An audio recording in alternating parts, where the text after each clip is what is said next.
My name's Tammy Allen and I am the Like Minds team leader for Mind and Body Consultants. I was interested in social media far before I started working in mental health. I guess it's always been a passion. I like technology. Working in a health promotion role, it's really imperative to work with social media. We wouldn't get a quarter of the messages out that we do and response from them if we didn't use social media. It's a very powerful tool.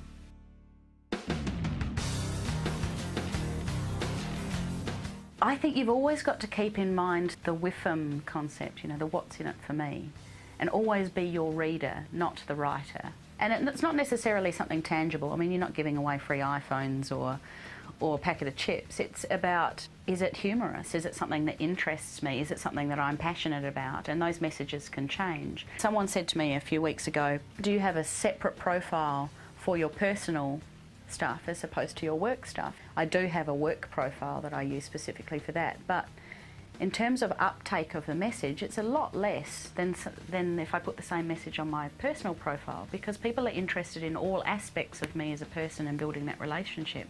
So it's easier to let kind of slide some mental health messages in it coming from Tammy as opposed to coming from Mind and Body Consultants.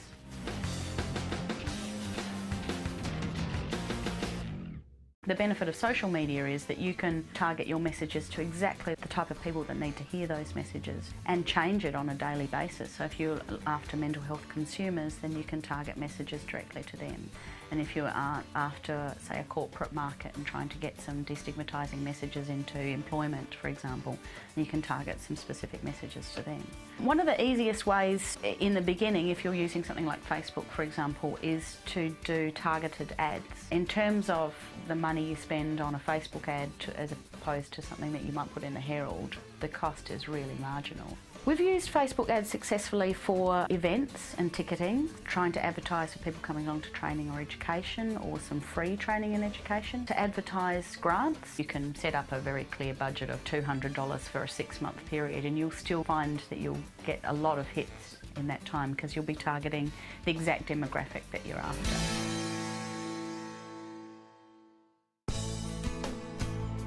I think that if someone's going to join a page for an organisation, they're joining it for a reason.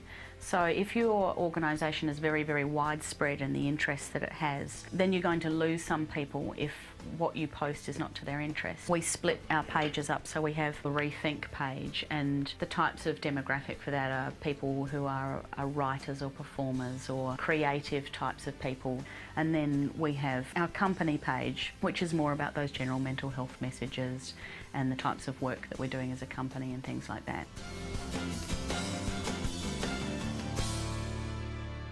You can sometimes overcome that lack of interest from mainstream media by getting a buzz going on social media first. And one of our most successful campaigns this year was very simply getting some permission from the council to go and do some very temporary graffiti on a public statue. You'd think, what has that got to do with mental health? But what it did was we were able to tap into some of the other really popular groups on Facebook. And for those people on Facebook that kind of get invitations to groups, some of the most popular ones are the most stupid ones. So this particular group was the Chalking on Random Objects Facebook group, and it has 1,000 or so members. By tapping into that membership base and saying, come and decorate this statue in the middle of the night, it was able to get a huge media buzz on social media. And then we were able to give that buzz to mainstream media and go, look how many people are interested in this story. And then they went and they did lots of stories on it because it was already interesting to a lot of their demographic.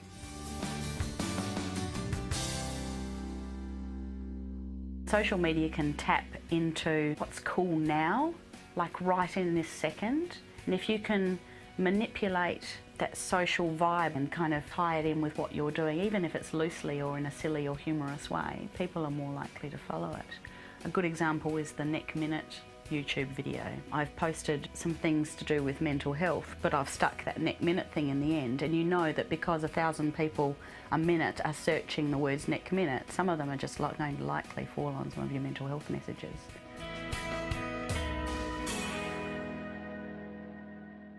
I think it's really important when it comes to social media to not be a snob, not assume that people are coming to go and follow you. Just like you build up a good relationship with a journalist or a particular publication in order to get anything published, you need to also build up a really good relationship with the people that you want to follow them, and that means sometimes following them if it's on Twitter, or actually taking an interest in their lives and their company or their interests. It's always just reciprocated, whether it's on an individual basis or on a company-wide basis or a group basis.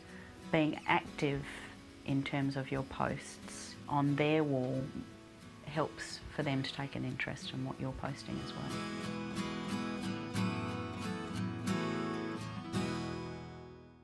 It is a time commitment, but so is anything worth doing. There are ways around it being a significant time commitment. You know, you can schedule as much time as you would for a meeting one-on-one, but you're going to be reaching hundreds of people as opposed to one person in that 1 hour meeting. I never directly post on Twitter, but I've got the program that can link your Facebook posts to your Twitter account. So if I post on Rethink, it will also go on the Rethink Twitter. And it's funny because I'll only post on the Rethink Facebook page, but the Twitter gets more followers, but I don't have to go in there separately and type in a post for Twitter.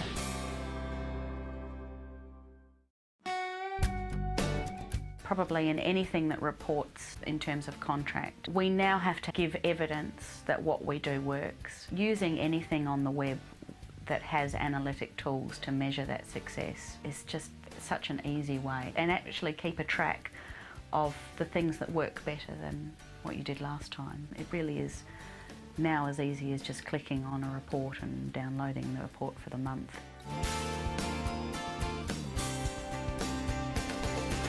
People like to engage, people like to give you feedback. That might be as easy as posting a question on Twitter that people will respond to. Another thing that we've found really successful is to do very, very short 1 minute quick surveys through something like SurveyMonkey, which can be a free service. And Facebook questions is a good way to do that as well. Something like Facebook questions is almost like a worldwide family tree. You start asking a question and whoever answers that, suddenly that will appear on their wall or their homepage, and everyone that's their friends will see that they've answered that question, and they might want to answer the question as well. So the reach goes from your network of friends, and each one of your network of friends then becomes their networks, and it can go out to millions.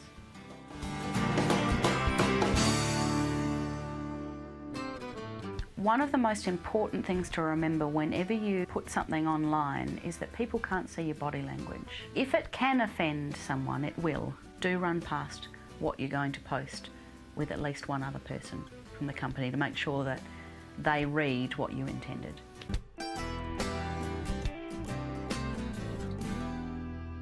It's no point having a social media presence if you're not willing to engage with your audience. It is like inviting them into your lounge room and having a cup of tea with them. It is a conversation that you need to have. And if you don't converse with people, you lose them. There's a reason why they're called friends on Facebook. It's because they want to engage with you as a person, even if your person's name is Mind and Body Consultants.